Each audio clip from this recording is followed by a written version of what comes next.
Welcome to the Let's Unpack That podcast. I'm your guest host, DJ Illinois. What up? No, This feels like Chappelle's show when Wayne Brady took over. Yeah. I wish I had his money. Shit. Oh, me too. Another man in an interracial relationship. This is the Let's Unpack That podcast. I'm your host, Lyall Behrens, recording live from downtown Los Angeles at the Podexa Studios. We got DJ Illinois. We got Matthew Duckett. We got drinks. Let's go in. Yeah. Let's do it. We're waiting for Will. We're waiting for Will. Will's not here, but I wanted to have Will because I wanted to talk about interracial relationships. But guess what? We got another black guy that just happens to be able to talk about interracial relationships. Yeah, I'm batting 10 out of 10. Our entire social circle is either biracial men or men who are black and dating white women. So, And that's fucked up. That is, yeah. You know what? Let's start there. How do you guys feel about the fact that we all black and we all know about dating a white woman? Like, and there's not like one nigga in the crew that's like fucking with the white girls. Shit, I don't know, man. First of all, I want to shout out all my black queens out there, okay?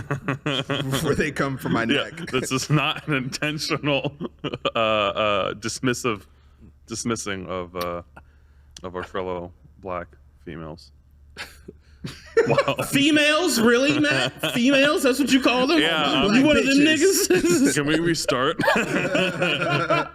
If there's anybody who cannot be questionable on this subject, it's me. It's truly, I'm already under hot water. Y'all ever feel like y'all just dated too many white girls? No. What? What kind of question is that? Okay. These white women are getting out of hand. But no, well, I asked that because you like felt the need to clarify, like, shout out my black queens, I'll be ignoring them. Like, you got all Freddie Gibbs on me. I say that because I think like the not to get all heady and shit, but the plight of the black woman is real. Absolutely. And as a black man, it's just like I don't want to take their feelings about the situation lightly. That's fair. Right? That's because fair. It's like we can joke about it, but there are these moments where I'm just like, damn, and they're catching L's left and right, And I want to see them like, well, go date you a white dude. You know what I mean? Like, you should dip your toes in that water and try that shit out. You can still be pro-black and date a white dude. Yeah, absolutely. Absolutely. I see it happen. So I just want to give them a heads up and a shout out, a hello, if you will. You know what I mean? To all my Nubian queens. Okay, so... okay. With that out the way, well, actually, let me ask that since you did clarify that. What is both y'all's black to white ratio in terms of dating and then just smashing? Like, if you were just a guest, I'm not asking you to like get a legal pad and like. Yeah, it's split down the middle for me. Just about. That's pretty good. I think dating in terms of years, it's definitely been like dating a longer period of time, white women. But in terms of just like the number of people that I've been in relationships with or hooked up with, it's pretty much even. That's yeah. good. But my number is also like relatively low, I'd say, compared. No, but still, like people. That's really good though. Still, even regardless of, Sure. of like whatever you got. Yeah. For me, my I look at like how many white women I've had sex with, and I'm kind of like alarmed, cause like the homies would be like, yeah, lie on them white bitches. I'm like, you niggas just shut up. You don't know what you're talking about. I'm like, oh damn, they right. So do you go out of your way to pursue white women? I think that's the question. No.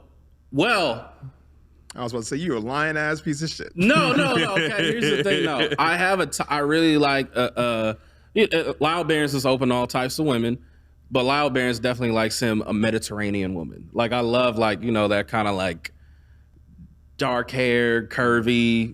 Like she could be Italian, she could be Greek. Like that's my flavor. But that's not white.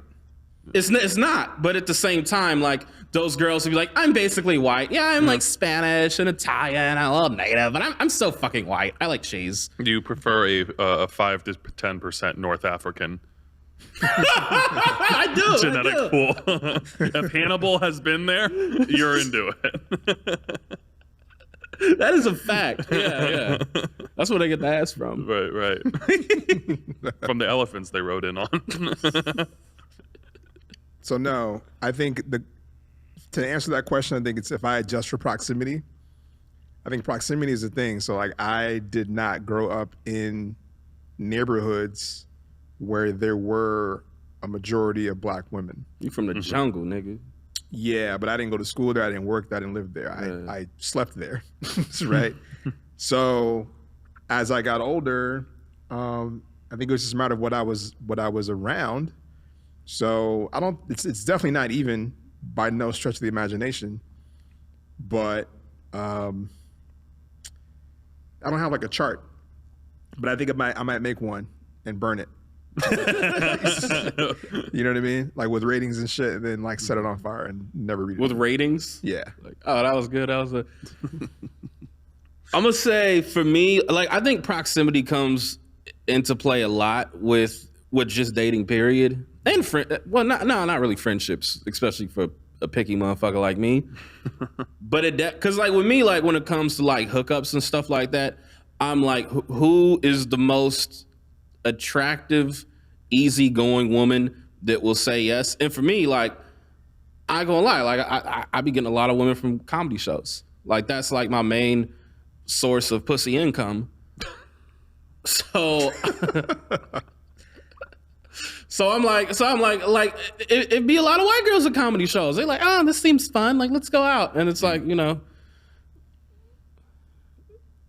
not all other types of girls, their idea of a good night out is going to a or they'll go to like, you know, like a nigga comedy night, but I don't be getting on those because I don't do Instagram sketches. Okay, so it sounds to me like you are pursuing what is coming your way, which is respectable. Yeah. Have you ever, and this is a question for both of you, have you ever in your dating years attempted to punch outside your weight class? Like in terms of a girl that we're like, oh yeah, I know I can't get her. Yeah. Hell yeah. Not as much lately though. Now I'm just like, but I don't really be wanting to talk to nobody anymore. But no, yeah, I definitely have. You went? I've always been a whatever's coming my way type of guy. Yeah, I don't know. Like for me, growing up, like I was never like trying. I like in high school and college, I really wasn't trying to date or pursue girls all that much. I was just more just like go with the flow, to have fun. If that comes my way, so be it. So yeah, all of my relationships, all hookups and everything like that, it's been the woman initiating. I'm not super aggressive with dating and stuff like that. It's why Bumble was such a godsend for me. Bumble was great. I love Bumble. It's like you have to go first. Bumble was fucking great. Your profile's funny. I'm a shy, lanky man. But that like also works for you because it's like tall, skinny niggas just be getting offered pussy all the time. Yeah, that's fair. Yeah, definitely. There's been a lot of over the past couple of years. There's been a lot of DM sliding, which is like fun. Sliding into your DMs? Yeah. Nice. It's a new day. Yeah, it's a new age, everybody. Yeah, I mean that's a nice feeling and stuff like that. I haven't like there's been a couple situations where like I've pursued that. But yeah, I'm not like. Didn't you smash a chick off a DM slide? Yeah. A couple, yeah. I fucking love this kid. Bumble and TikTok are two fantastic apps. I feel like that's stock standard today, though. The idea of people. Well, our whole lives exist digitally. Mm-hmm. So I have a friend. She's like damn near 40, and she was like, the only reason why I have content on Instagram is because dudes look there to determine if they want to date me or not. Sure. Right? So she populates her profile to make sure that it's active for male suitors. Yeah. So she's making like, you know, when you get your car serviced, like sketches in order for dick. Like I think he just means photos. She's doing all def digital for some dick. I don't know. Girls, they don't have to work that hard. Yeah, exactly. The content. Well, I know you just said content. Like I get pictures, but like she's actually like content, like she's gardening or Well, like it's curated. right? So like if it's a picture, it may have taken several attempts to get the right one, Right, sure. Oh yeah, that's like all girls though. but she's not doing sketches. Okay. that was good. That means you said content, so like my coon brain went on. If you want to have sex with me, don't forget to like, comment, and subscribe to my channel. Next level. You do gotta have like a well curated page, because for me, I'll say like at least 70-80% of the women I've had sex with when we doing our pillow talk, Lyall Behrens loves pillow talk. They're like, so I listened to your album, I liked it. So what's Laugh City? I googled you. What is this? Right. And I fucking love that shit. You know, Gotcha. that's catnip for me. You know, I'll eat that up. Yeah, comedians, we like talking about ourselves. Yeah, It's our job. It's literally our job. So in Okay, any so- environment that we can do. Real quick, so you on the pillow talk Yes. topic, you allow them to stay, or you are allowed to stay. This is not like smash and dash. You're not like it's you're not ejaculating, calling an Uber. It's like then It's not like a TV show. Like it's like like lounge a bit. Like yeah, it was good. Like you know, I'm a cool guy. Yeah. I'm flexible. Would you, when you get a new home base, will you allow women to come over? Absolutely. Really, Yeah. Why wouldn't I? a security risk, man. Oh, yeah, but I You don't want to pull up to your house like, Lyle, I love you so much. Why aren't you calling me back? You know what I mean? I don't get them types of girls. No? Okay, that's fair. I get like the women that like fuck me are like real practical about it. Like in the sense where like I figured I'd have a good time. I figured you'd make me laugh. Like I didn't plan on having sex. Like, maybe that's why I didn't shave. Sorry. Like, but like, you ever had a girls that hit you with the sorry because like they didn't shave? Why? It's funny you say that because it reminded me of this. I have a thing where when I see people on the verge of like hooking up, Yeah. they might be on like a date or something, I try to like plant the seeds of success for them, For the man or the woman? for both parties. Okay. So I give you an example. I was at a bar and I saw these two on what seemed to be like maybe their third date. And the dude goes to the bathroom and I tap the girl. I'm like, hey, you guys on a date? She's like, yeah. She seems really happy about it, right? And I'm like, are you guys gonna have sex? Yeah. And she thought about it. She stopped and thought about it, and she made a decision in that moment. She's like, you know what? Yeah. So dude came back, and the whole texture of the situation changed from like casual chill to fucking makeout session. What a guardian angel. What a My man doesn't know he got blessed that night. just dropping from the heavens. Can I drop just- sex thoughts into people's brains. That's so funny. I would be so weirded out if someone just came out, oh, you're on a date? Yeah, you're gonna have sex. I'd be like, Can I just say that this is when are you going to creepiness jack up goes to the right? thought of it later? Is that what you're asking? Oh yeah. Ralph a creepy nigga. Like, let me know how it goes. Oh shit. But I feel like that is an example of creepiness gone right. Because sometimes, like, because we naturally creepy, all of us. Like, women are creepy as hell. Without a doubt. Yeah, like, ugh, you Googling me? What's People wrong don't with have you? the ability to like embrace their creepiness. You know, there's just like a lot of self-conscious orbiting around it. Let me ask you, when you did that, did you find the girl attractive? She was pretty. I wouldn't find her I wouldn't say she was attractive to me, but they both were good-looking people. So it was like, to be fair, if they were ugly, I don't think I would have had any interest in their success. Okay, and like you being interested in it, is there a part of you where you kind of like want to be like the witness at like an orgy, where you kind of like, I don't necessarily want to join, but I like to just see this go down? You know, it's funny you say that because I've had like either like girlfriends or partners in my history that have told me that they wanted to like witness that, like watch it. And I was so disgusted by that idea. I was just like, you nasty bitch. Now, mind you, what was weird about it was like the idea of watching, not if they said I want to get involved, I'm like, yeah, that's tight. But there was something about the watching part that fucked my head up. Like, I Yeah, just just watch. being like an observer of that seems like it would be a little off-putting. Yeah, if it was a situation where, hey, I want to go check. I'm not sure if I'm interested in this situation and participating. I want to go look at it and observe it, and then make that determination. Yeah. I feel like it would definitely be a big step to go from not ever having an orgy to just diving in genitals first. But yeah, someone who's just being like, yeah, I just like watching that. Be like, it feels a little serial killer-ish, something like that. Yeah. I mean, in the comedy world, you come across a lot of "I want you to have sex with my wife" type of people. Really? Oh yeah. There's been a couple of, especially in like the rural areas, like Sacramento. That's the place that did that happen to you when you did the fest? It didn't happen to me when I did the fest, but other times I've been in Sacramento, that has been a situation. Did you ever like consider it? No. Or you're like, well,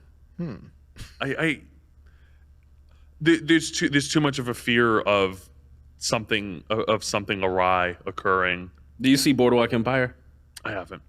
All right, there's a scene where this white woman lures one of the black dudes who works at the club back, and then he's fucking her, and then the white dude comes in and he's like, "What the fuck? That's my wife." And then he puts his gun up and he says, "I didn't tell you to pull up your trousers. Go back. Act like a nigger. Keep fucking her." And then he's got his gun up and then he keeps jacking off.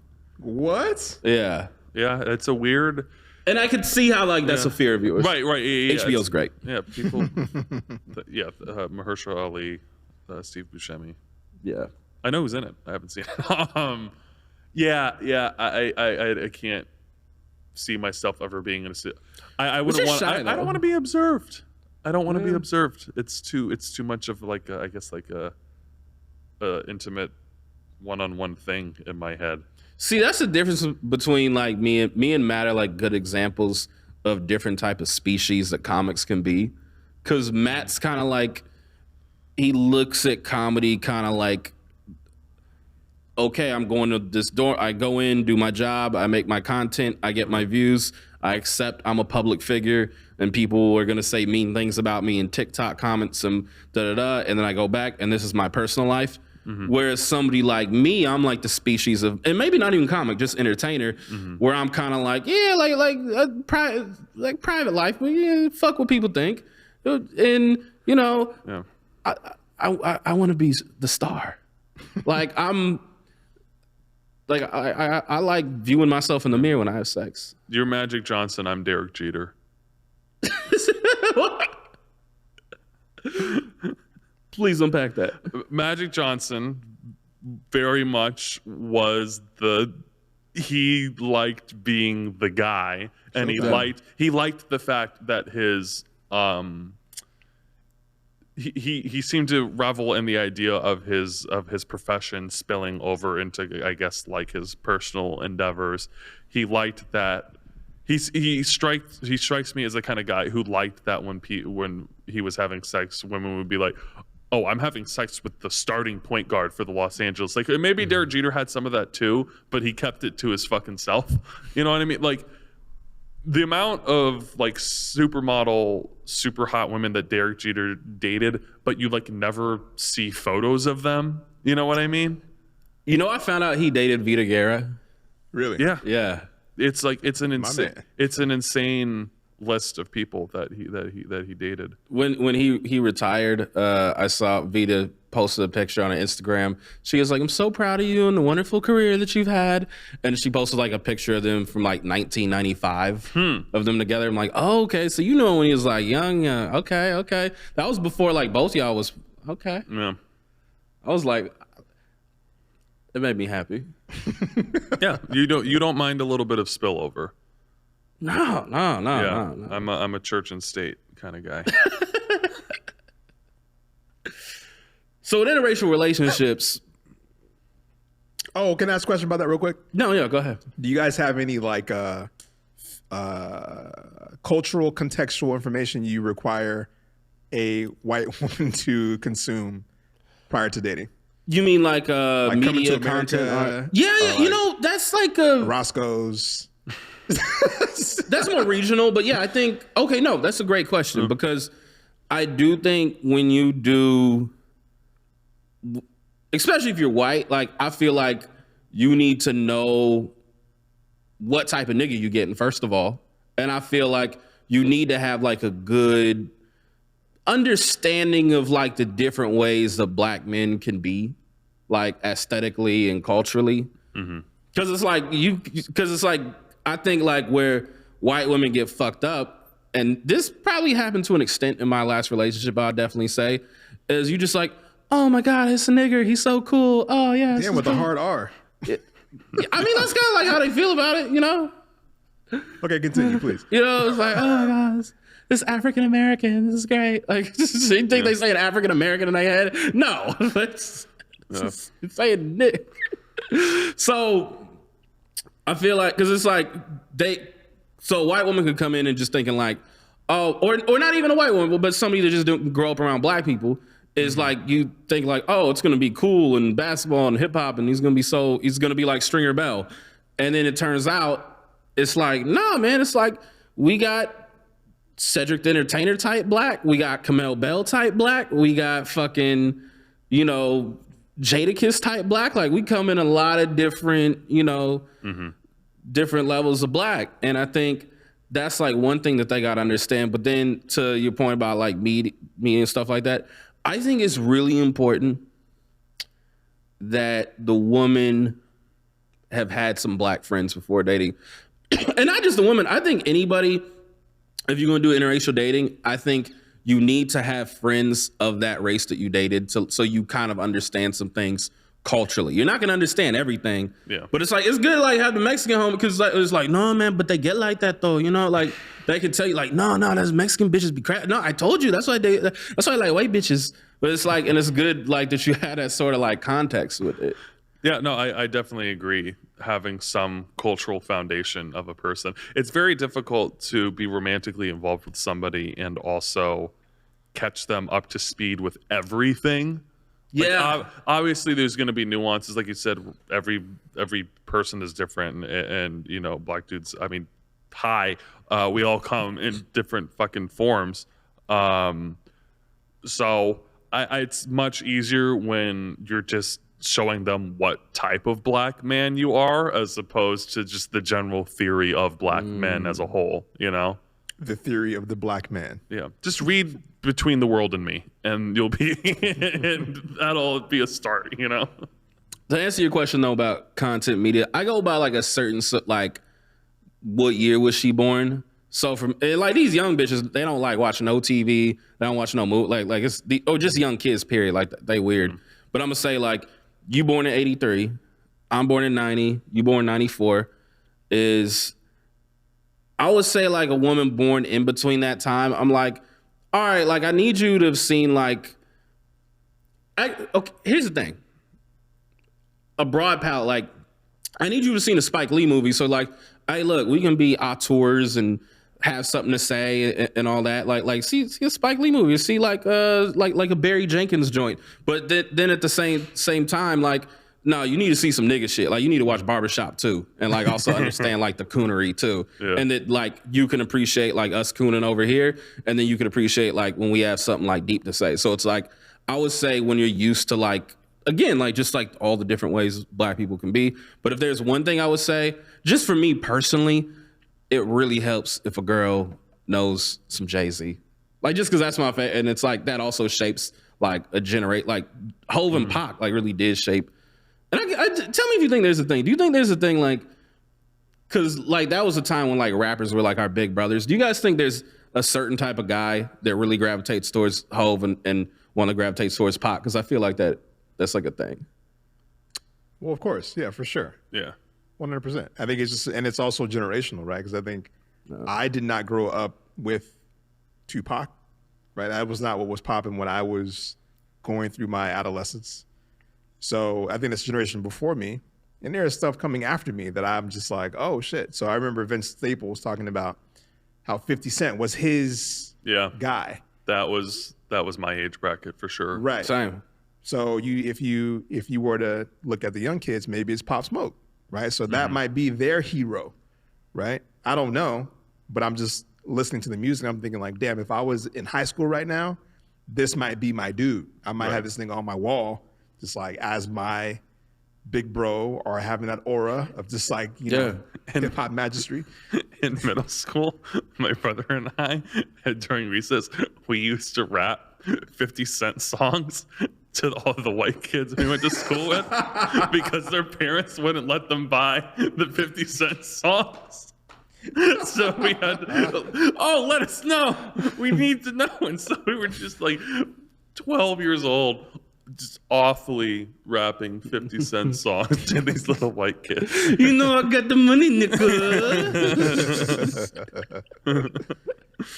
Oh my God, we got in so much trouble when the school found out what we were doing. They were like, you cannot be spreading this Negro dome to these. But a bitch can't get $1 out of me. Yeah. I had my homie Abe. He would call me up on the phone because I just around like 12, 13 was the time like I started being able to do impressions. And like he would like one time Abe called me up and he's like, hey Lyall, can you do the 50 Cent? Like my style? And I said, MC, you gonna like my style. Dracy, you gonna like my style. You will like how I break it down. And then he laughed and then he just hung up the phone. Nice. It's like, that's all I needed. That's all you need. That's great. What about you though? For is there like stuff that you think when you have a woman that's not black dating you, where you're like, all right, I need you to know this shit?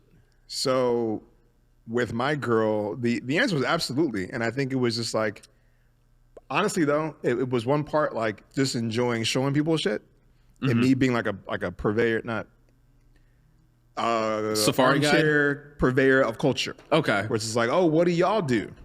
That sounds tight, right? I want to know more of that. So she's from New Zealand, so like, oh, good I want to for know you. all the NZ shit. Like, what do you do? Like talking to her dad, like, oh, what was life like back then? Like, what's the traditions? Blah blah blah. Right? Missing some of them obviously, but I think in exchange of that, it's like, oh, so these are some cultural nuances I can share with you so you can have additional context on why shit is a certain way. So for one weird example was like, black people might pay their mom's phone bill. Nigga, I do. Okay, there you go, right? And my wife friend's like, yo, what the fuck are you talking about? Why do you do that? You're like, I don't know, man, it's just some black shit. Oh, that's so good. Am I wrong? No.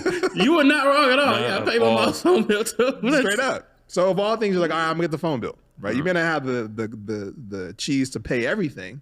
Yeah. Like, I'm gonna get something, right? Yep. And they're expecting you to do that. So my white friend's just like, what the fuck does that mean? So when one of her friends was like, told her that, she's like, my friend so-and-so told me that she pays her mom's phone bill. It's like, well, that's just some black shit. I guarantee you ask any of your black friends, they'll tell you the exact same thing. So we have a friend that's like older than us that still pays her mom's light bill. Some black shit. That's flexing. Yeah, so When you got a household bill, you doing that 'cause it's like, nigga, I just got the phone. Or like, if a nigga still lives at home, it's like, I got the cable. Straight up. But so there's things like that where I'm just black like, moms have cable. My mom's white. I don't have to worry about any of that. Congratulations. And then just things that I think were important to me that in art that made me feel seen as a black person. Mm-hmm. It's like, hey, this did something for me. Yeah. It made me feel like acknowledged culturally. So maybe if you watch it, if it's designed to do that artistically, you might understand more so than I can tell. I can show you more than I can tell you. So like, enjoy this cultural nuance. We went to, here's a quick story. We went to go see Coming to America at a drive-in theater, and she fell asleep. I was like, all right, you know what, man? I'm sitting there eating my popcorn, having she's just fucking slumped. Oh, that's brutal. We got to do that, but I feel like I do feel like though every black man has shown their white girlfriend coming because to America, I had that same experience. Like, all right, we're gonna watch this, and like you need to know like this is like the movie. yes, This it's is culturally relevant. Right? Yeah, like it's the comedy. It's meaningful to my people. Yeah, I did that too. Yeah. yeah. So yeah, shit like that, right? If it's important to me culturally, either it's music or film. It's mostly film. Songs may be like, so like one of the things was like when Beyonce redid Before I Let Go. Like that was a major conversation about like the cultural relevance of the song. And she was like, this Beyonce song is lit. I was like, yo, fuck this shit. It's all about the original. She's like, well, what's the difference? I'm like, we gotta have a long conversation about why this song matters so much, you know? Yeah. So it's shit like that. It just Absolutely. pops up. Yeah, there's definitely a few songs that I think are like, I'm like, this is kind of mandatory listening. I think that listening through Pieces of a Man by Jill Scott Heron is a necessity.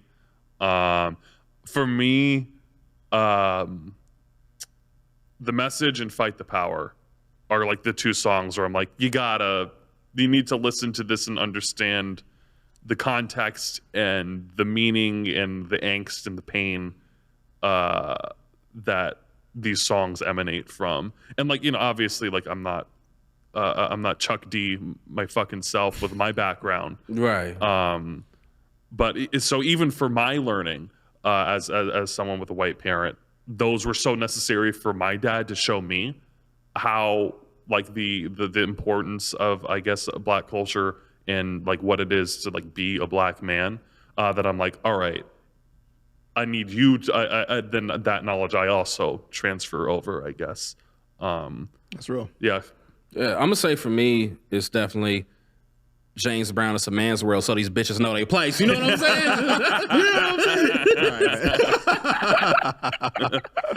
I knew Matt wasn't gonna dap me on that. Matt too pussy to dap me on that. It's like, I'll laugh over here. I'll think about the James Brown poster my white girlfriend got me for my birthday. But no doubt. what are some things what are some pieces of art that did make you feel seen as a Black man? Ooh, that's a good question. Let's see.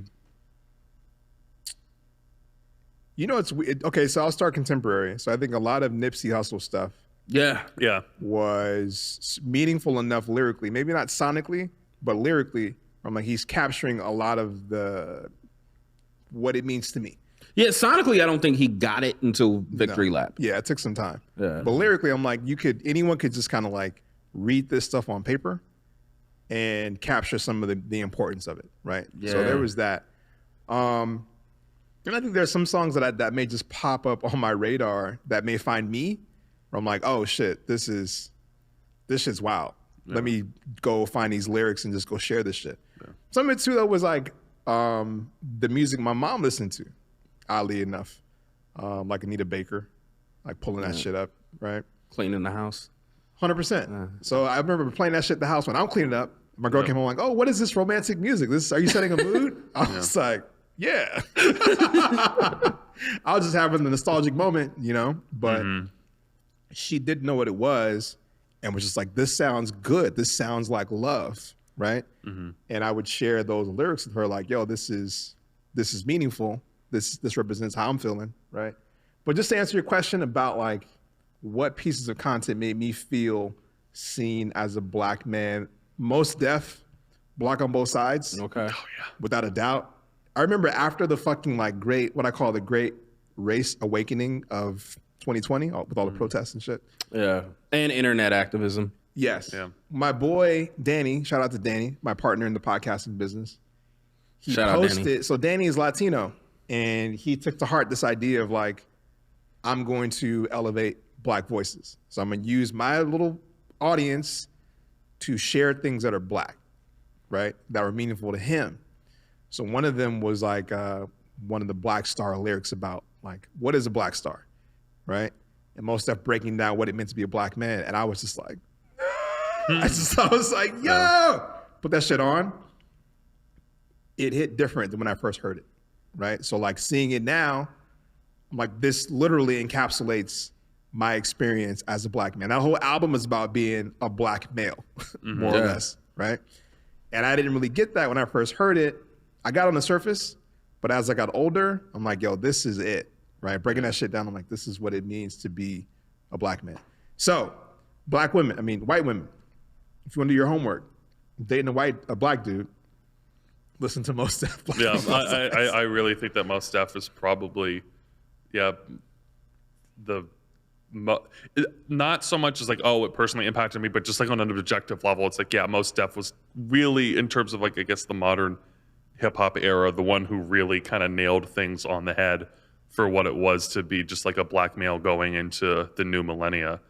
For me personally, a piece of media, and I guess I have to defer to my fellow biracials. Day and Night by Kid Cudi, to me, to me that is a specific experience to being I think feeling isolated as a black male. That's how I don't read it as just like a general thought of depression.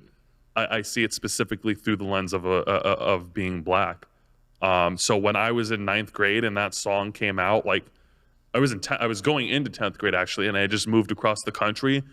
That shit was in my ears every hour of every day. I'm assuming you weren't playing the Crookers remix? I was playing album version, okay. Single release. Just making sure. Yeah. I wasn't. She's like, that's right. Getting turned the fuck up. For me, I would say it's a few. It's College Dropout. And the thing about College Dropout, and like, because this is something that's real. I see it in College Dropout. You get it on season 4 of The Wire with the kids storyline. Don't spoil it too much. I'm not going to spoil anything. I won't spoil anything.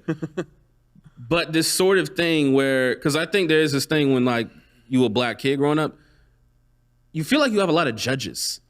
Like you don't really feel like you have people that are like really like okay, maybe you have like a cool coach. Maybe you have like a cool teacher here and there. Maybe you have a cool big homie. But for the most part, like growing up, it's like, oh, I got this aunt that's telling me I'm not doing enough to help my mom, when it's like, bitch, I'm 13. What you want me to do? Like, I can't go nowhere. Like, your kid's acting up. And then you got another aunt that's like chastising you for playing video games. You should be reading. Like, and then over here you got, because a lot of black kids, especially like you went to like a black school, is you kind of had these teachers that kind of felt like nigga patrol, where it's like there was like a group of black kids, and especially like, you know, if you wasn't necessarily, they were nigga patrol, nigga. They were nigga patrol. They were nigga patrol. Yeah. And it's like they're like, Deshaun, you know, it's like, and they lecture you about pants or putting a hood up over your head or what you wearing, and like it's just so like I remember I was seeing this back when I was a hooper. I was in like 8th grade. And I was going around Berkeley High to like go, and somebody told me to go introduce myself to the basketball coach. And it was this one lady at my middle school. She was like a nutritionist, health teacher. She kind of like, I don't know, it kind of rubbed me that she had like a little bit of a belly. Like, not that you can't be healthy and have like a stomach. Do as I say, not as I. Right. But it just bothered me. But she like light skinned and have freckles. So like, you know what can come with that. Yeah. And so like,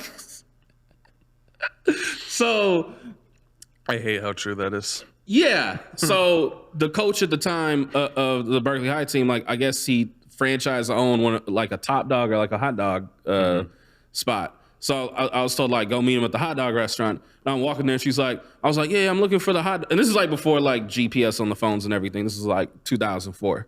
So I'm like trying to find the place, and then she's like, Lyall, what you doing over here? I'm like, oh, just looking, I'm trying to talk to the coach. I'm like trying to find this hot dog spot. She's like, hot dogs, man, you shouldn't be eating that. And it's like, you already judged me. You don't even know what the fuck I'm doing, bitch. I'm doing something that's like fitness related and trying to get out the hood. Like that was like the last year I thought I could make it to NBA. And like I'm doing that shit, and here you are judging me. And then I'm like, yeah, talking to coach. She's like, you talking to coach, really? And she's like, let me see you jump. How high can you jump? Hold on, your other brick bros here. Yeah. Yo, what up, Will? You're on speakerphone. Nigga, I'm in the middle of a story on the pod right now. This shit better be good. Do you have to like buzz me in or something? No. Just hit the elevator button. Did you get inside the lobby? Yeah. So fucking mad. Okay, yeah. Did you hit the elevator button? No, is it just the 10th floor? Yeah, it just comes to the 10th floor. Okay. 10:03. Thank you. Yeah, for sure. Okay. Can we edit this out? No, I gotta leave it in for context. All right, fine. All right, that's fair. That's fair. All right, so anyway, no, but so then she's like judging me and like, all right, let me see you jump. All right, I guess. And I'm like, bitch, I'm a shooter. Okay. I'm not for jumping. And then, but just like in that sense where it's like black kids, like we have like a lot of judges in our life instead of just be like, and then like you get out of high school, and if you don't go to college, you drop out of college, you have what you doing with your life. You need to get a job. You can't, like black kids can't take a gap year. Like we gotta just like, you gotta be working, you gotta be doing this. And there's this constant, like I've even got it from like a Middle Eastern cab driver. I remember one time I was like 22 years old. My bus broke down on the side of the road, going from the Fremont BART station to the San Jose Improv. I hailed a cab to make my set, and then the cab driver is just lecturing me about, like, you should get a job at Google, you know, like, you get your own car. I'm like, nigga, fuck you. I'm trying to do something. And so that, and then really just honestly, like, me against the world of Machiavelli, like, just because that was like a lot of, you know, like, that's what niggas go through. Come on in, Will. Yeah, come on. You don't have to be quiet. Yeah, we gonna finish this conversation. This is a hot set. Yeah. But wait. Actually, can you be quiet though? Because I'm art. Oh yeah, it's our art. Oh yeah. So quick sidebar: we have a art business. We trade exotic art from Thailand. Is it like a commercial now? No bullshit. That was here before we got here. Hold on, I'm a middle story. Here, hold on. I'm gonna let Will sit down. So just you will finish your context story. question. Yeah. Way to show complete disinterest now. That's what I'm saying. Like you just having like a deep conversation, and then you buzz this nigga in. I'm gonna go grab a Coke. Wrap up your little story, Mr. Shooter. Sorry, bro. Oh yeah, the plight of the black male. Yeah, go on. You made it, man. You made it. Fuck all the judges. That's to me. That's true. I feel like I think you're right because we've all been through that, right? But I think my when I grew up, one of the things something happened in my youth where I was like, you know what? Fuck all adults. Fuck all the cool kids. Fuck everybody. I'm gonna do what I want to do.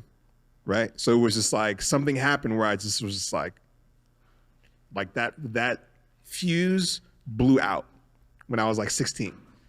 So it's just like anyone who was like judging me was like, fuck you, dude. Like some of that could have been actually useful, but I saw my own journey so hard that I was just like, man, fuck y'all. I'm gonna give my seat to Will, Dad of the Year, so he can hop in. Yeah.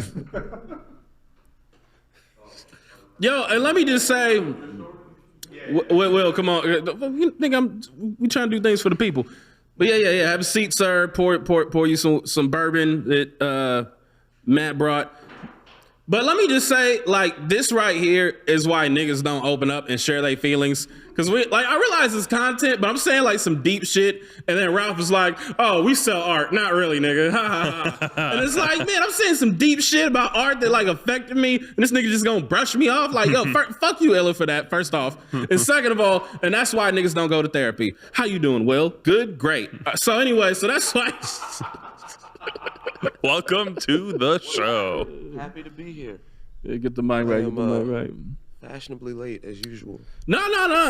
It's all good. We were just talking about oh my goodness, interracial relationships. Yeah, we kind of veered off into just the general discussion of I guess it's black male adolescence and kind of this idea that there's judgmental eyes on you growing up.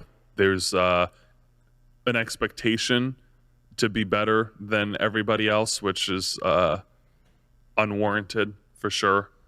I was talking about like how we grew up, because like, nigga, we got a bunch of like judgmental ass aunts. Yes, that is accurate. Except my mom, like she don't bother no. She just want to talk on the phone and read magazines. Like she ain't trying to bother nobody. No, I remember I forget what I was out with some friends and I stayed out later than I was supposed to. Came home, my mom was wilding out. She's like, where were you? I was worried, this, that, and third. And like she just randomly was like, you know, your Uncle Walter got Susan pregnant. And I was like, yes, that's how children are. Like, what does that have to do with anything? So you got to be careful out here in these streets with these girls. Like, that was unusual, but okay. And that was when I realized that like she's always had some, well, I think she's over it now, but this was when I was like a teenager. There's a lot of dissension because our uncle married a Caucasian lady. So my mom was always dropping little slights whenever she would get mad at me for like doing irresponsible things about my uncle. It was really weird. And She was using- retrospect, now it all makes sense. She was taking out the fact that like he got him a white girl like on you. Oh yeah. Whoa! See, that's why niggas is so fucked up. Cause like we got to deal with I'm shit okay like about that. it, but you know, it was Yeah, weird. like in the moment, it was very confusing. you want to know like why nobody likes her in our family? I found out not too long ago. I thought it was, just a color thing. No, it's more than that. So very, very simple. So I kind of don't want to say her name, but you already said her name on the pod. All right, so my Aunt Susan, we can bleep this out. Yeah, it's not always be believed. Yeah, Yeah. It's in post, right? Yeah. Well, fuck it. Our Aunt Karen. We're already going to superimpose Will in for the entire first half of this. So editor's going to get paid a lot of money. Right. So we got this. So I was told this by Tia. Basically, we got that like they're looking She's got to. a lot of tea. She does. She's like our youngest aunt. She like a hippie, but also like a nigga, and like she, so like I was talking to her one time, and she Dark skin spite. a lot of dark. Yeah. Nah, she's a trifecta. Gotta love it. I'm sorry. Continue. My apologies. No, that was a great sidebar actually. You said it's something that had to do with what we was talking about. That's good. That's better than last time. I'm with it. I've been practicing, man. I've Yeah. been practicing. Oh, man. No, so she was like, So, well, you're vertical. Dude, that's not my fault. They're trying to trap me. so like they was going through pictures one time, and there's a picture of like our great cousin, aunt, some relative, and then Susan just said, "What an ugly woman." And then we're like, "What the fuck?" And then there's like, "I'm just saying that's like a really ugly woman." And it was like, "Yo, that's not cool. You can't just be saying it." And it's like this white Jewish woman just calling like a old picture of a black person like ugly. Yeah, that's And then fucked. she's That's like, so fucked. "That's just an ugly woman." That's what we're saying. There's rule. We were saying earlier. There's rules that you need to know going in when you're dating or marrying into a black family. You cannot fucking call anybody's mama ugly, anybody's grandma, great grandma, and you I cannot. feel like that's general parental etiquette. It's not cool. Like, you know what I'm saying? If you're looking at a family book of pictures, I feel like just being like, "Oh man, that's a real funny looking person," probably shouldn't be in the realm of reactions. But see, the thing is that a white family will forgive it if it's like that's the one egregious thing that you did, or if you are able to make a joke out of it, they'll laugh and move on. True. A black family, if you're a white person going into that, it will forever. And you double down on it. Yeah, you're that's rough. that's who you are. That's true. That's who That's you true. are for the rest of that, whatever that relationship is. That yeah, is there's true. no. We'll hold. You a grudge. metaphorically cracked a whip. We take our it's- mamas real seriously, though. You know what I'm saying? Yeah. It's a cultural thing. Absolutely. Like that many fights on the schoolyard are started behind mama jokes, at least in elementary through junior high. Yeah. So it's the same kind of thing. It's you can't be telling mama jokes when you meet the family for the first Yeah. time. No. It's just we don't We don't play appreciate that it. shit. No. I can't believe she said that. I feel like, I don't know, man. I had sympathy for her because I thought they just didn't like her, off rip. But What an ugly woman. You're fucking one of her descendants. right? Like, What? that's one of those things where what were you thinking what did you think was gonna happen when you said that? What was the best everyone's case scenario? Yeah, she is ugly. Right? You know what? I never looked at it, but in this light, yep, she looks fucking terrible. Thank you for bringing that to our Jesus. attention as a family. Because she was like, yo, that's not cool. You said that, and she's like, but it is. I'm sorry, but it is. And then later, me being me, I asked him yo, but was she ugly? And she's like, yeah, but that's not the point. Yeah. I mean, at least she was right. But that doesn't count for a whole lot. The black family, especially if it's revolving around a mama joke. Yeah. Yeah. It could be 100% accurate, and yeah, No, you've you been written cannot. off. That is. Yeah, you can't do that shit. You That's can't. wild. I had no idea. You learn something new every day. I have some more tea for you. I can put it on the podcast, or if you don't want me to say it, let me know. I mean, I'm open. I don't have a whole lot I don't really care. Okay, T was saying to me that I guess your mom dated a white dude before I she. believe that. Oh yeah, and then she said, I honestly liked him better. I believe that too. Most of the family didn't like my dad initially. Yeah. He's a musician. Yeah. Like that's it, an artist, you know. A coon. Nobody thought he was gonna make no money. That is not surprising at all. Yeah. My feelings are not hurt. He would tell me they didn't like him when they were younger. By the time I came along, everybody gotten over it. So they'd either gotten over it or they had enough sense to know that if they wanted to see their grandchild, they would act right in public. So I didn't know. He feels like a blood uncle to me. Anyway, it's like he be saying like off the wall shit, and I'm really looking forward to getting invited to a family function and just having all this ammo out of nowhere. Like, oh, that's the woman who said that. She was like, my mama wouldn't have done that shit. She knows better. She knows better. So you got a white mom. Yeah. How does your black family like her? Oh, they fucking hate her. Wow. Yeah, I mean, direct. So, full disclosure, I really have pour not myself a had much beverage. contact with my dad's side of the family since like middle school.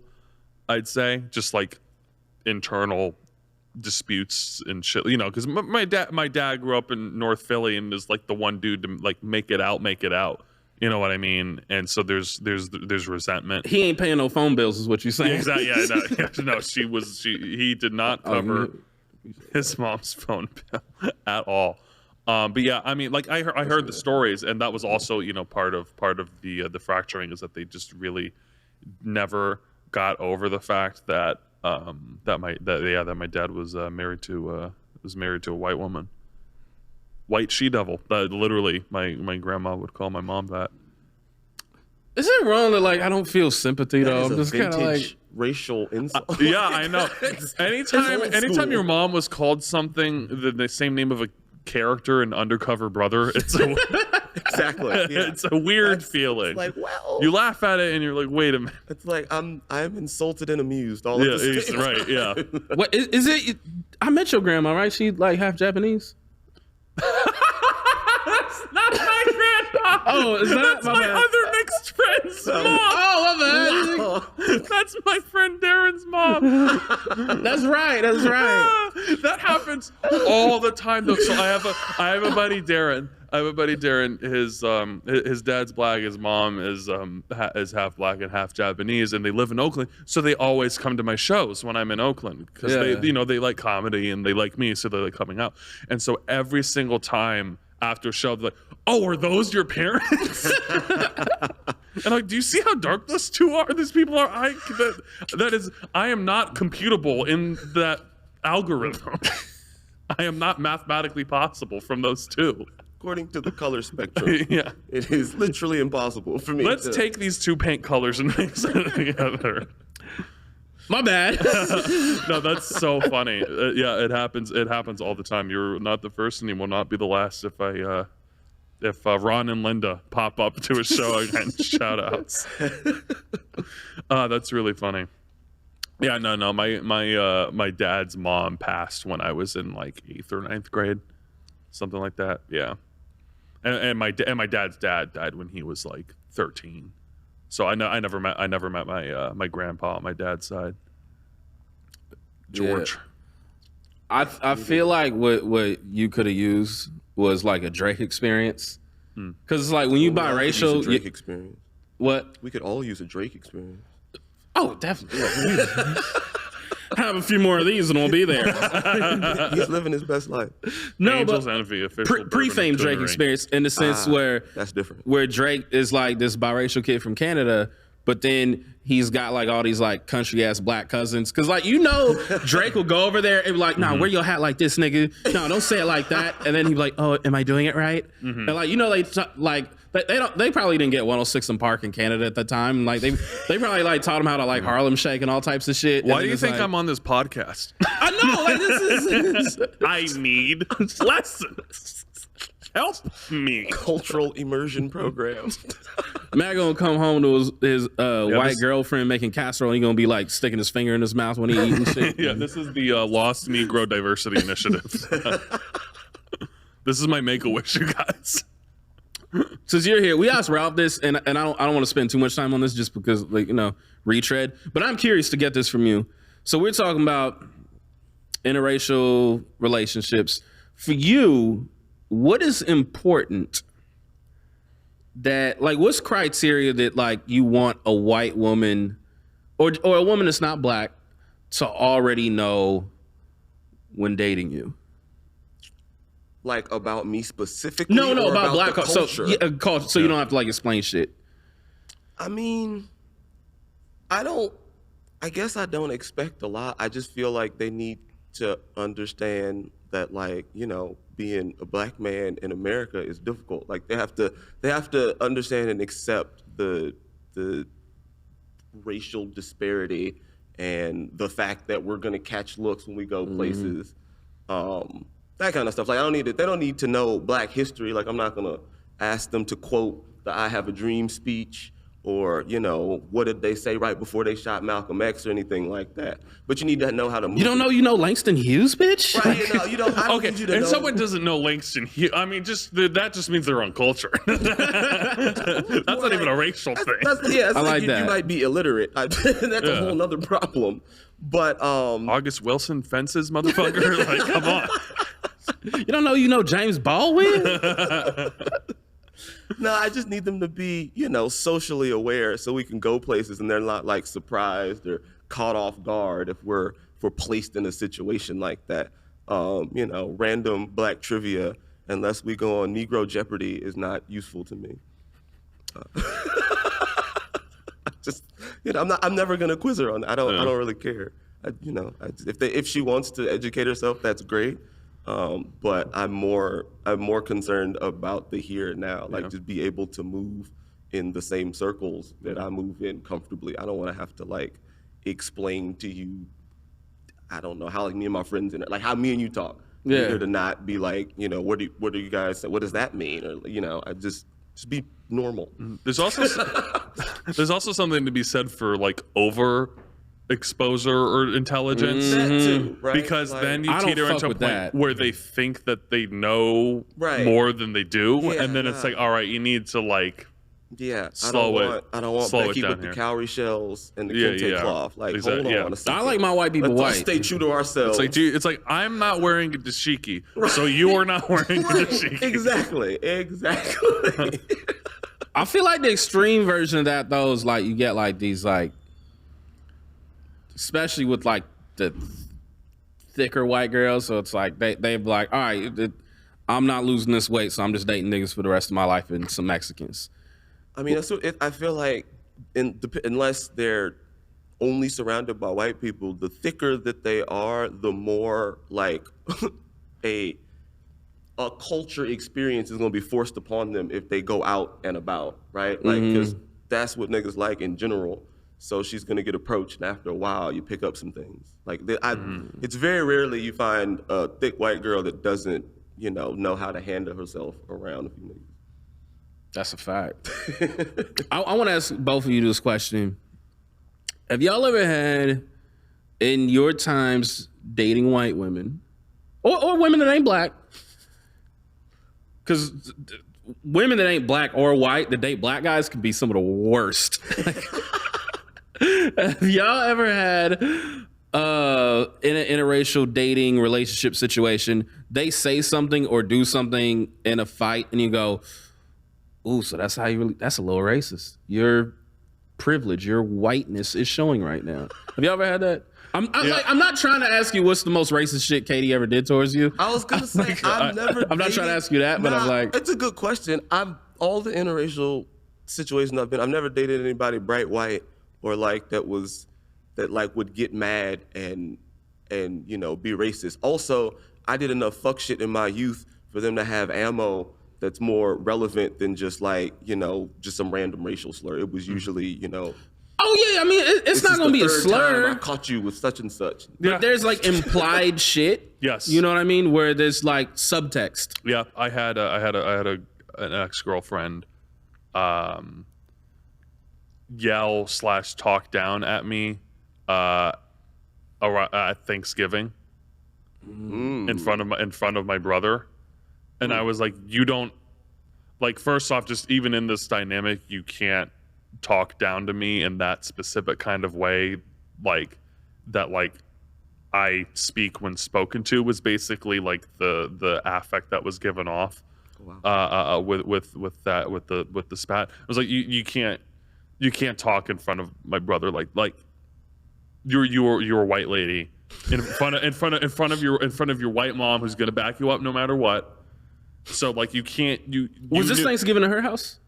Can you set the scene for us? It was we were living together and we were having Thanksgiving at our apartment in LA. Oh, okay. Yeah, in LA. Her mom was there and my brother was there. And yeah, I had we were talking about something and I had like made like a small correction to what she was saying and she just like snapped and was like basically told me to like shut the fuck up and like it doesn't matter that she was wrong. Did she use profanity?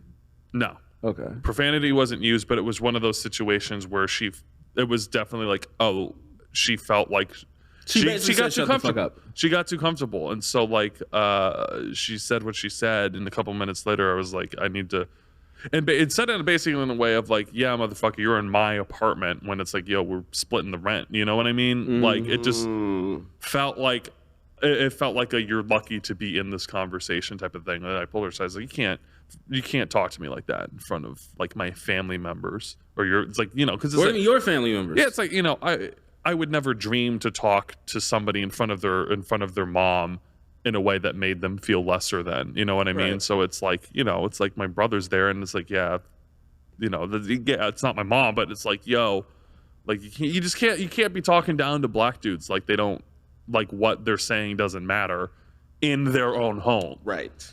Yeah. That's a huge red flag. Yeah. Yeah. Yeah. Party No. foul. Yeah. That ended shortly after that. I've had some moments like this. As we all know, I'm freshly out of a relationship that was very interracial. Very interracial. Yeah, that is accurate. White Jewish from the Oakland Hills. White, grew up in Oakland, had no black friends growing up in Oakland. Like you said earlier, that's so critical to just have you can't be the first black person that they're around. I think that I subconsciously scan for that because I've never been in an interaction where like I am the entry point. And also I don't think that, I feel like that would be kind of unattractive. I don't think it would be hard for us to click if she was like, oh, well, what's this? Why is your hair like that? And can I touch your eyebrows? All right, look. I am not an exhibit. Please take 3 feet back. Unless she's in the eyebrows and she's like, all right, now you touch my eyebrows. Like, that's okay. Then it's just sexual. Okay, well, yeah. If it's a kink, then that's different. Yeah. No, yeah. I mean, that was like a thing in our shit was I was like, yo, you can't fucking talk to me like that. Because all our arguments kind of started the same. It was like, I'd be doing something wrong or just something that she didn't know how to verbalize. And I'd be like, yo, you can't talk to me like that. And she'd be like, well, fuck it. This is just how I feel and deal with it.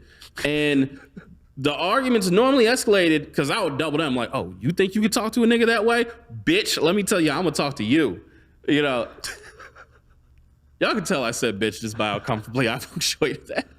I am sure you did. There's not a doubt in my mind. There's no Key and Peele sketch here. Yeah, we are absolutely sure. I don't even think you're paraphrasing. I'm from the 90s. It's just pulling from arguments. I feel like you're going to pull out your phone and show us the video. Right? You see right there? That bitch, don't you say that to me in that tone. So like that was the thing with us. And I was talking to Jewish friend, comedian, shout out Michael Schertzer. He also said hi. Oh yeah, what's up, man? Fellow UCSB grad. And I was telling Michael about everything that's going on. Yeah, brothers be going to colleges that Jewish motherfuckers is at too. And I told him like everything that's going on with my shit. And he was like, yo, that's some real shit. Cause like and he's in an interracial relationship and black Jamaican woman. And he said, he said like white people, we already naturally have a lot of racist shit in our head.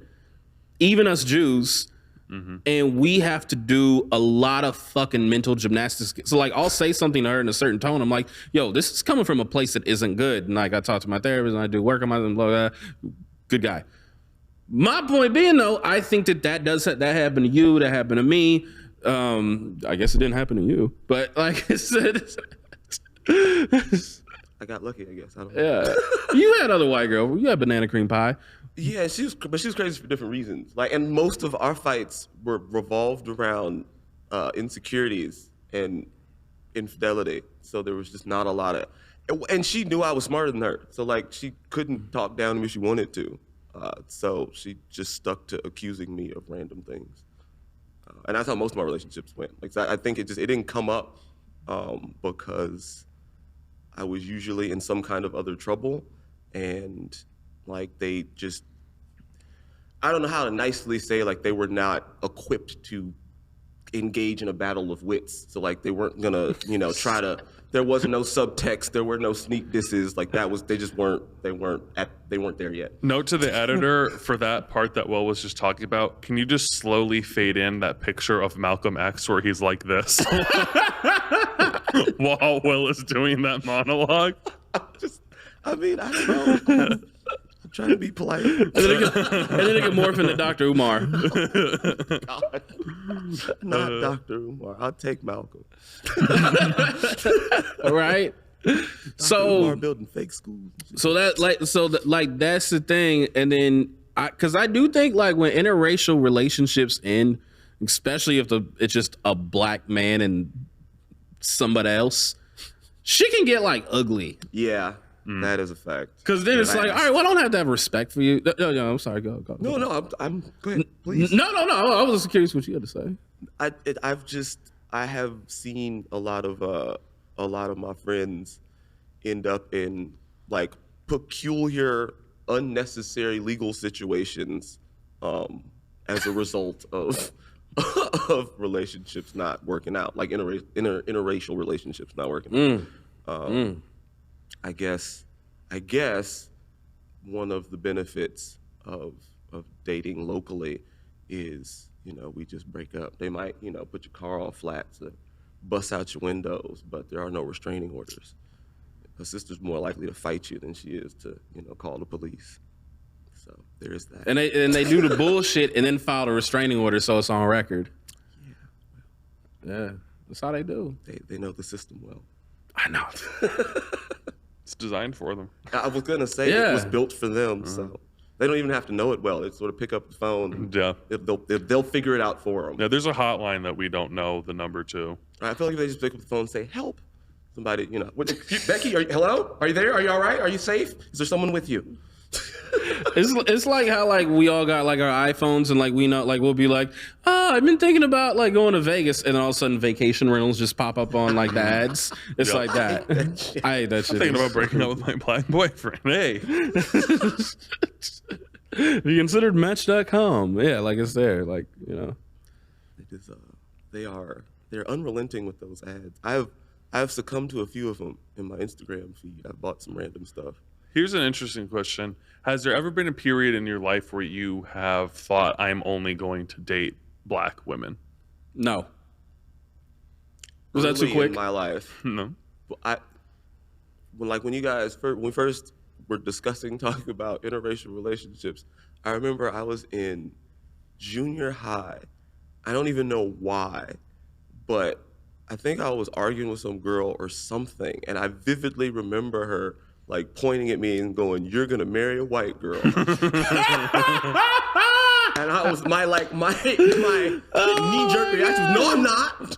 So like from junior high till probably a senior in high school, like I think I had racial PTSD. So I just wouldn't even entertain other races. Yeah, that'll dig into your skin as a 100%. Like to this day, I remember her singling me out. I feel like time stopped and the whole school was like, "Damn, Will, you gonna marry a white girl?" Oh my God. Well, first of all, I'm 12. Yeah. You ate a sandwich a certain kind of way that just let her know, like, man, this is like. It's my vocabulary. I've always been articulate, and like now it's cool to speak clearly and use words people are not accustomed to hearing. Yeah. But when I was coming up, it was you talk white. Yeah. And so I think that is what that came from. And I just didn't know how to fix it. I was like, but this Gotcha. is how the words are I don't know how else to say them. Just reading them from the book. Damn. It's, as far as I know, I don't have an accent. Yeah, I'm just sorry for fucking being hooked on phonics. Like, I'm 100% using phonetics. I'm sorry, guys. I don't know what to tell you. But that scarred me. So Gotcha. it wasn't until I got into like college and sort of out of that bubble. And then I went nuts, and it was Asian and Hispanic, and I was all over the place. Nah, you was a little whore. I remember that. Well, you know, It was great. No, I was jealous. finding myself, right? Everybody has to take their journey. Nah, but like I was upset because I was like, man, how I do that? And you just be like, I don't know, like this. I'm dumb, nigga. Like I did not have a set play, man. I just sort of showed up and drank and played loud rap music. Will That was my basically plan. said like I just got pussy by being a nigga. Like I mean, in not so many words. but essentially. I guess I did not have any sort of like phenomenal game, if you will. Like I was not smooth with the ladies by Tall, any skinny means. nigga. yeah. I was. Y'all tall, skinny niggas just like it's just like you guys just show up and have to not have a seizure. I'm not gonna lie. You're right. If we just remain upright, and string that just together a makes few me- sentences, I'm not gonna lie. There were a handful of times where like I'd be out and chicks would just come up to me and they would look up and be like, "I like looking up at like to you." Yeah. And some do just prefer tall people, and it's like it is a very easy icebreaker. And skinny. I had a lot of seizures until I was like 21. Really? No. Good job. Good My bad. Good job. Good job. Yeah. That's a good job. I had my growth spurt, the seizure stop, and lady killer. No growth spurt involved. I was 6'3" and shaking out, fucking, just like dropping the ball like a Eagles wide receiver. Oh wow. I feel like I did help play a role in you losing your virginity, kind of like. Oh yeah, absolutely. Can you tell that story? Oh yeah. So there was this girl that I was like interested in, that I was like dating, and we ended up dating after the fact.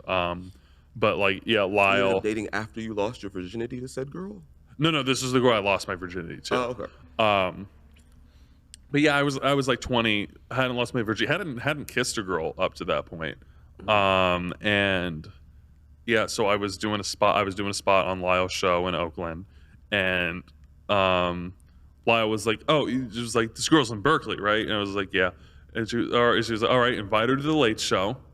We're gonna put you at the feature spot so that she thinks that you're big shit, and that'll set things in motion." And so invited her, and she came, and Lyall snuck me a couple drinks from the bar to get the confidence up, and had a good set, had a great set for being less than like a year into doing stand up. Great set for the time. I remember. yeah. I was like, oh yeah. Yeah. He's got And this.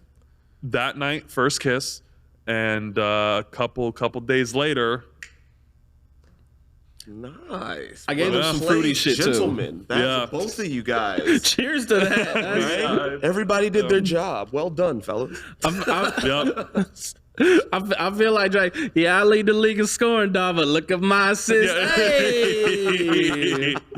Yeah, that was a Magic Johnson. What? Hey, man, Yeah. A lot of times it feels just as good to throw that lob perfectly as it Yeah, does to catch I it. really felt like James Worthy those 2 weeks. We can redo the LeBron and Dwayne Wade image Yeah. of the walking off. That's dope. Yeah. They don't No, build them Lyall. like that anymore. Lyall played an instrumental role in making me realize that, oh yeah, I'm just tall, so I can just show up places. I'm telling you, you tall. It's like certain science, like because I know, like because Will will tell me some shit like, man, it doesn't matter. Like big niggas can get bitches. It doesn't matter. And like he's right. I was gonna say there are plenty of big funny looking niggas that get all types of bitches. True, but it's like if you a big nigga, like you gotta dress well and like get money You do and have shit. to do other things. Yeah, like but, you can't. if you're willing. Cause like women You can also lose weight. Yeah. You know. I'm just saying the options. That is an option, but sometimes it's just like I can't. Whatever. I'm not going to explain my life. You specifically. I'm saying. No, I know. No, but for me, I'm like, I'm gonna lift weights, and I'm not like, I'm like out of shape now because I'm obviously got some shit going on, like restraining orders out of interracial relationships, But They're dangerous, man. You gotta be careful. Yeah, no, but it's like when I am like at my A game, it's like, all right, we do, like, all right, we still want to drink our wine, we still want to have our liquor, all that, but it's like, all right, we're gonna do our biceps, we're gonna do our push-ups, we're gonna do like some cardio so we can stay fucking, and it's still like keep something off. Like even if like you got a gut and you're a little round, like you do some uphill sprints, even as a big nigga, it's like you'll still look fit. It's about being tight. That's all. Yeah, tight. Like sloppy. That's it. Yeah. So, but if you tall, skinny, so it's like that's what you gotta do. When you tall and skinny, like you just walk in, you dress nice enough, seem cool enough, like it's a cakewalk. It got easy. Yeah. when you realize the power that you hold, it's a lot easier to like date, I guess, successfully and that sort of thing. Especially you, like once you kind of like, I mean, like you you get in a relationship, but you're like a catch though, so that's why you're always in relationships. You're welcome. Well, that's very sweet of you. Oh yeah, you want me to break down? I'm just really good at hiding that I'm a fucking weirdo until it's too late, and then they're just locked in. I was like, well, can't leave now. And they call that intimacy. That's key. Yeah. You don't Like- bring out the nerd toys until like month 6. Yep. Because a 40-year-old virgin Aquaman fucking. Exactly. Yeah. Here's my dad's vinyl collection. Do you like Captain Sky? You're white. You don't know who that is. Super sperm, baby. So, Mass obviously catch. You when you were single, you was a catch. I mean, I was also a problem for a while. You was a problem, but you was also like, you were kind of like catching like a piranha. It was a good problem. Like you had a good time, but it was, I was gonna test you emotionally. I know that now, looking back at it, just because I didn't care. I wasn't really capable of effectively being in relationships in my 20s. They just were not important to me. Like not enough to change my behavior the way you should when you're in a relationship. Yep. I just found it getting in the way of what I was trying to do all the time. So we would fight until it wasn't a relationship. And then I would feel like, oh man, like now I'm not in a relationship. And then you feel like, I'll never be in a relationship and that whole thing. Then I get another one and they would be in a way. And it was just a vicious cycle. And then I finally took a break and, then I got old and some kids happened and I don't know, I know you an old nigga because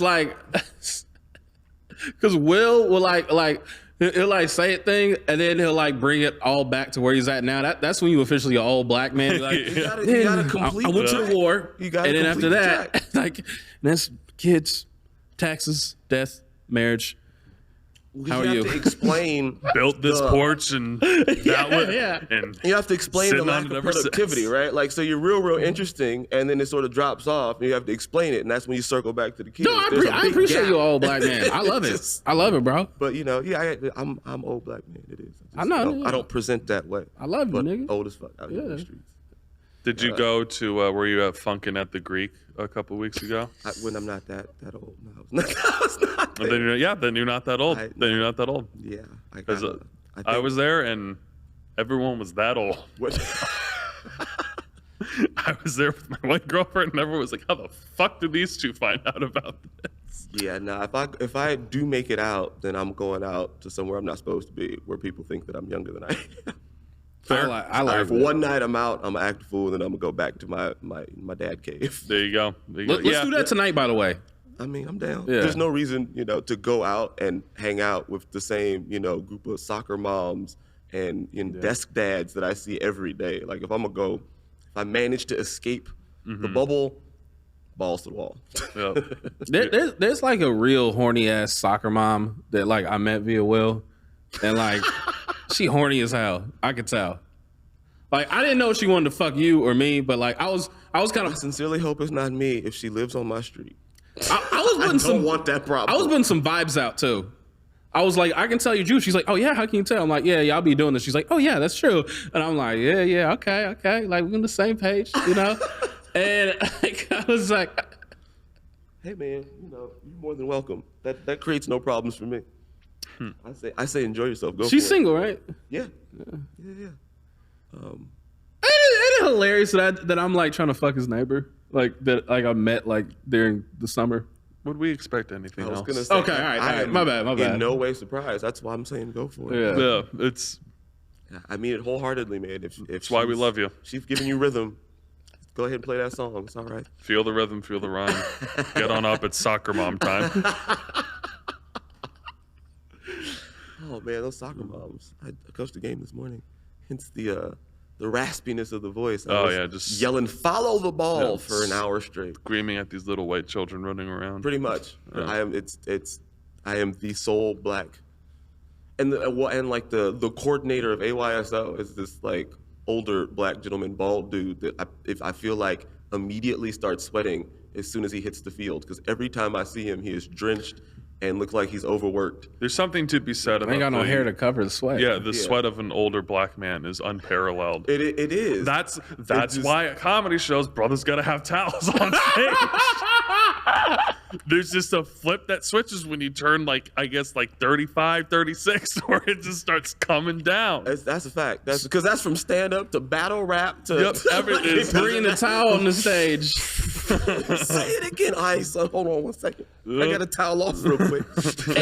and Will may or may not know this. Our audience may or may not know this, but in the black comedian circle, we make fun of niggas that bring towels on stages, especially when it's like, nigga, you just doing 10 minutes. You acting like you're doing a special at like the Summer Jam concert. I believe it. I would do the same. That's funny. Oh, fuck. They can't help it, man. The sweat. Yeah. It happens immediately. Just start precipitating, man. We are the black presence at the soccer field. Nice. It's those kids. Oh man, we got our asses kicked today. We didn't score a single goal, and like it's 5-year-olds, so they're not supposed to keep score, and everybody plays, and it's a good time. But that is the quintessential black dad coach. We're fucking keeping score. I don't give a fuck what the white rules say. I know who won and who lost. Oh, everyone has to play the same amount of minutes. We're not going by soybean regulations. The players who are good are lesson. getting There's the minutes. nowhere else in life where they do not keep score. Yeah. Pay attention, kids. Exactly. And sure enough, there was some little kid on the other team at the end of the game. Everybody's supposed, good game, good try, good effort. And he was like, you guys lost. You didn't score any goals, and we scored 6. Don't get your little ass out my fucking face. Yep. I will stiff arm you into the ground. Walk, Scooter. Yes, you won. Good game. Get the fuck out of my face. Yep. But sorry, a little bitter. We won the first 2 games, and I think we got a little comfortable. Okay. And then I've got 2 space cadets that one of them walked off the field as the ball was rolling towards our goal. There's something about soccer and baseball, man. The kids just they're in it, and then they're just completely somewhere else. Yeah, basketball. There's too much happening. Yeah, rapid succession that you're focused. Yeah, but baseball is you got like a lot of waiting time with those other sports. Yeah, right. You don't get with basketball. But no, black dads were keeping score, and we're not sitting the starters. we're not giving an equal. I only do shooting drills. It's like if you guys can figure out, there's no goalie. If you guys can just control the ball into the goal, we will win every game figuratively, since there's no score. But those figurative wins are wins. So back to these bitches, right? So I mean, they be a soccer game. When's the next They're one? not keeping score, so we have to. I'm like I really fear that I'm gonna like turn into like a horny 37-year-old woman. Like, you ever meet like a horny 37-year-old woman that's not fine, and she just be trying to fuck everything? Like she not ugly, but she like, you know what I'm talking about? I feel like I got attacked by one when I was like either late teenager or early 20s, and I was riding the bus, and she was very, very aggressive, and I was not ready, and she was not attractive. Like, it was not fun for me. It was a Me Too movement for me. Like, I understood their pain in that moment. I didn't know what to do. Like, it was unsettling. She was not a cougar. She was like a honey badger or bobcat or something. It was terrifying. That's so fun. Bobcat. I was, yeah, it was not Wow. a good time. I hope that makes it into the lexicon. Right? Yeah, When that's they're great. less attractive, bobcats look, they got the pointy ears. It's scary, Yeah, man. yeah. Cougars, they're sleek and graceful. Bobcat will just bite your fucking face off. Yep. And that's how the unattractive, horny older woman is. She just jump you. She don't care. You gotta fight her off of you, like literally. I don't want to turn into that, like as a guy. Like I don't want to be they'll like just arrest I'm you. single. I mean, yeah. I mean, like I'm not gonna be physical or nothing, No, they are though. The women, the older, they'll strong arm you. You gotta be careful out of these older women. They got the Angela Bassett arms sometimes. So they be doing the spin classes and stuff. You gotta. now on I'm your interested push-ups, though. man. Stay on your push-ups. You gotta keep them off you. No, now you say spit. Yo, it was just. I don't even want to say how I know her, but this is a woman I know, and she was like taking spin. I was like, and this is like 2014 when I had no filter back then. I was like, damn, your ass got fat. You looking good. And she was like, yeah, them spin classes been paying off. And I was like, damn, I want to fuck the shit out of you. But like, we didn't have spin that studios in the valley, man. Sherman Oaks. Do they be getting fat asses there too, off it, or is that just like an anomaly? That's the target group for those classes. It's glutes, quads area. So it's a good way to build the assets, if you will. When your kids can like make a sandwich, like we can like really go out all night. And Yeah, I mean, you can show me like a time in the valley. we're close because now they're old enough to be sat with a babysitter. The problem is the babysitter's got to be back home at a certain time, so that throws a monkey wrench into the all night situation. But no, we're good. We can do some things. They're not infants. I don't have to like make sure that they're alive while they're sleeping. That first year is a pain in the ass. You can't do shit. That's I'll babysit them. They'll like the relatability. I mean, they love anyone that looks like them that's bigger than them. They gravitate. Yep. We have my Katie, one of her dance friends has two boys that are older from another relationship. She's in a new relationship, and they're mixed. Her friend's white, the dad of the kid's black. The new dad's black. No, the new guy is Hispanic. The dad of the children is black. But so That's not good, but keep going. Okay, it's just my friend. I just got to throw some ignorance. We see them, quarterly. It's fine. Whatever chaos they got going on is their own. Just a little dash of coon. But the new dad, or stepdad, if you will, was telling us that the kids are racist because they don't like white people. Because Oh, I like these niggas. right? I was like, oh man, you bring kids over anytime. But I guess they brought some other kids over, like the wife brought some other friends over, and they were like, what was it? Irish and Swedish or something, like two of the palest, most whitest Nordic, combination you could think of. And the boys just wouldn't play with them. They went up to their room, they're hi, and they just walked off. No interaction, nothing. So they tell them that we're coming over. The little boy just straight up asked, well, are they white? And the dad was like, no, they're mixed. Yes. So we get there, and there's a big gap. Like my kids are 5 and 6. These kids are, I don't know, 7 and 10 or something like that. And then when they're that little, those gaps are huge. Yeah, right? yeah. There's not a lot of relatability. And little boys don't like to play with, little baby kids generally.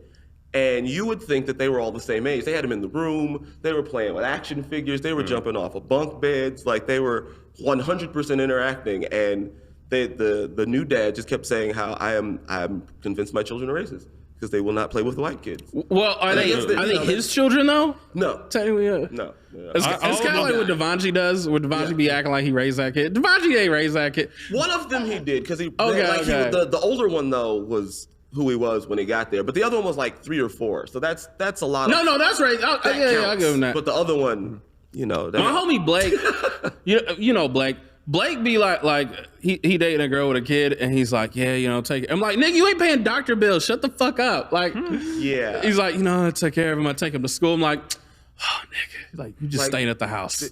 That's an Uber driver, nigga. Those are not parenting skills, because you ferried him from one location to another. Does not a father that make you? But speaking to what you're talking about, as someone who was a mixed child at one point, it was I didn't grow up around like other mixed kids, but I definitely had a thing of like I needed a non-white buffer to be around my white friends until like high school. So like you know, when I was in like kindergarten, it was like, yeah, I hung out with like the Asian kids because I was like, yeah, I don't want to hang out. The white kids, like, hey. So what do you do? Like I remember, And that's how you got your other shit. Yeah. There was a seminal moment. I remember I was at my friend's house. Brandon, I was at my friend Connor's house, and it was me. Connor was white, and it was me and my I think he was Taiwanese friend Brandon, and we were there. And his mom started making dinner, and his mom made rice, and she didn't wash the rice before cooking it, and we were like, yo, white people don't fucking clean their rice before they cook it. Mm-hmm. We can't be seen here anymore. Like, hangouts have to be in a mutual location or at one of our places moving forward, because this is crazy. This is absurd. So there's definitely that's they don't watch the meat or nothing. It's a whole. It's we're looking for similarly minded non-whites as kids, I guess. Yeah, no, they definitely. I didn't realize that was a thing. You know what? I think my parents did the reverse. They stuck me at, what was it, like Seeds UES. I went to like a UCLA feeder school. Sure, yeah. And for like a couple years before I think in 4th grade they moved me to like the Windsor Hills, which was the local school with with us. So I had I guess they wanted me to they wanted to fully immerse me in the ways of the Caucasian before they sent me off to my people. And that's why I feel like that's why I'm such a day walker. Like I can sort of, I'm very malleable socially. I can pretty much go anywhere. And I think it's because I started elsewhere and then went back home. Yeah, pre-programmed code switch. Yeah, totally. Code switching, yeah. I don't have that as a topic. I'm just thinking about code switching now. I have code switch backwards because of my enunciation. No. I've been at parties with Will, and like I've seen him like very effortlessly socialize with gangbangers. Oh yeah, no, it's a whole different. Yeah, well, I think that's like an LA thing. Let me tell you, it's like and like you get it in the Bay Area too. Like you have to be able. Well, I feel like at least in like the business of throwing parties, you had to be able to, or you get your ass shot. Like there were some tight moments. I had to like negotiate some safety a few times. Yeah. So it's. Did you ever have to do it on my behalf and I didn't know? No. Okay. But I did for Lance. And he didn't know, and he did know. Lance was the Pussy Crumbs nigga that I was talking about. That was eating fried chicken. Gotcha. And like his nickname is Pussy Crumbs. Remember the story I told him? Yeah, remember. Terrible nickname. We unpacked Unpacked Black Incels last time. If you remember. I didn't realize that was what his. He tag was waiting for Pussy Crumbs from you. Like that's why he hung around you. It's scowling. I thought that we had liked interest and played video games. No, you had liked interest. The pussy you were getting. I guess we're both interested. Will, can you please? They were both interested in the women that you were having sex with. Will, can you please tell a story about a time you had to get him out of some gangbanger trouble? Oh man, the only story that comes to mind is when we were throwing parties at the old house. So like we moved up the street and around the corner from where I grew up. I remember the old house. Like in my, late teens or early 20s. Not too far from Crenshaw Boulevard. Right. Yeah, like we were very much Crenshaw adjacent, right? Like off Vernon. But so they moved and didn't sell the house and do anything with the house, and it was just sat there vacant. And then I got old enough to realize that is a fantastic party location. So I started throwing a bunch of parties there, and somehow we attempted to throw a party that only 6 showed up to, like no women and just a bunch of angry niggas in tall tees and chucks. And were they your age or a little older, younger? it varied. There was, Okay. I think it was mostly around our age. There was niggas who was way too old to just be out at house parties. Like I need you to be at a club where they're checking IDs and opening tabs. You're too old to be in people's houses hanging out. But you know, such is life. So it was just us and like 30 niggas in an empty house with no supervision. And someone had, well, we always charged some sort of fee that we would, you know, say was for liquor and, you know, stuff, because we didn't take the fridge out, so we would stock the fridge with, you know, alcoholic beverages and such, and we would take a donation or a fee. Someone had the bright idea of charging all these niggas to come into this empty house with no females and really no party happening before, you know, we had discussed like what the party status was, right? Mm-hmm. And we usually will wait until the party is good before we really start charging people. Yeah. It was Dewan, of course, that was charging these niggas because he's just hustle man 3000. And so the guy that had charged everyone had left to go get the alcohol. He never came back. He came back just in time to, like, as I was preventing Lance from getting his ass shot. So niggas is getting angry because there's no bitches in here, there's no alcohol. We paid all this. Well, we paid our $5. Like, what the fuck's going on? The niggas ready. I was gonna say we paid all this money. Well, you paid $5. Shut the fuck out. But so they getting angry, they're getting angsty, and rightfully so. Even though it's a bunch of, you know, ignorant ass gangbangers, there are no women. It's an empty house. If I had to pay $5 to go stand in an empty house with a bunch of niggas, I'd be mad too. So, as opposed to, you know, being a reasonable customer service representative, Lance gets defensive. And he's like, well, I told you this nigga went to go get the alcohol. I need to just chill the fuck out and wait. I'm like, bro, that's not the tone you need to take. It's just us and all of them. Why are you being so aggressive? Why so much bass? Do you not have a pleasant tone in your vocal cords? He doesn't. So He doesn't. They're going back and forth. And he's arguing with some little dude at first. And as they're going back and forth, more people start to gather around behind the little dude. And I'm watching this escalate terribly. And I stand up good, like, where there's like the house, there's a living room and a dining room. There's like 3 stairs to separate the two. All the angry niggas down here, Lance is up here yelling at them. So I go up the 3 stairs. I'm like, bro, once Dewan gets back, we're going to give everybody free shots of Hennessy, as much money as we can back, and get these niggas out the house before we all die. He's like, nah, fuck that. They paid. They knew he was going to get, no. So we're arguing, and niggas is getting angry.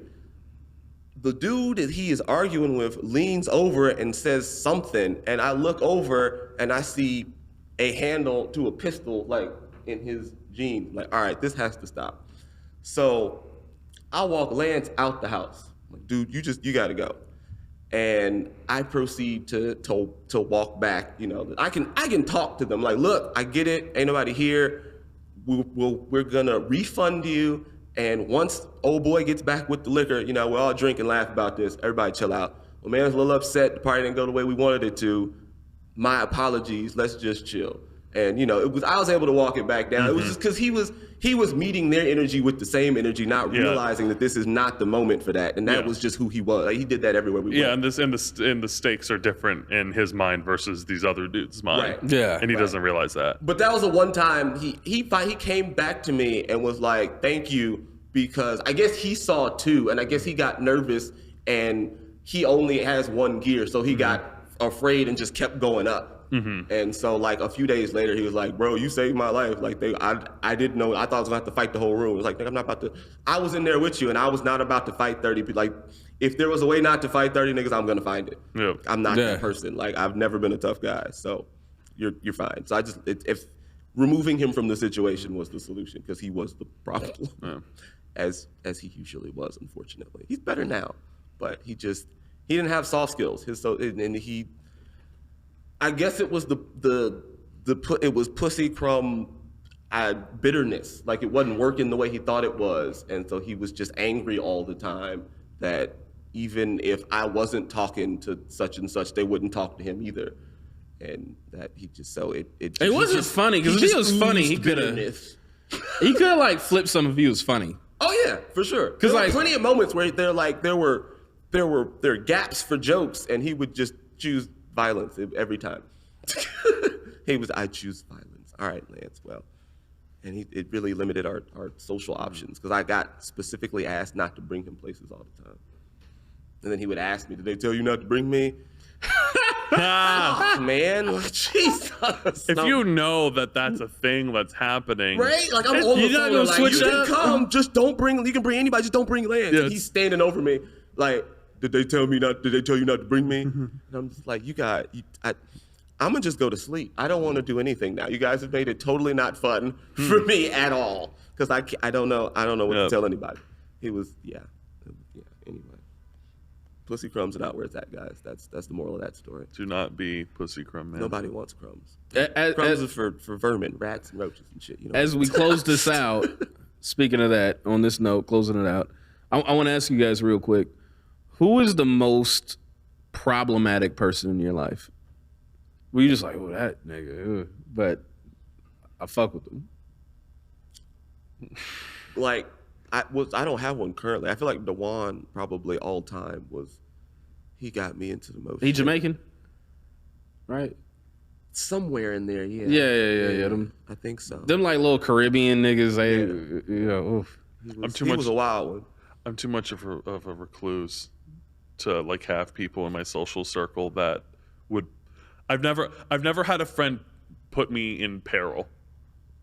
Any type of good for you. Danger or like confrontation has been on just the faults of whoever that person was that was trying to initiate that confrontation, or just me being a moron. I've never, I think I've done a good job of curating my social circle where I'm like, I'm not going to fall into too deep of shit with these guys. It's fair. Yeah. He was just like, we went to high school together, we played basketball together, and then we got out of high school, and like I think he went like to the South for a year or something, and like just popped back up randomly. You would have thought that nigga would have came back with some manners. Right? The hospitality was lost on him. But he just popped back up, and we ended up being like running buddies as a result of that. And like it was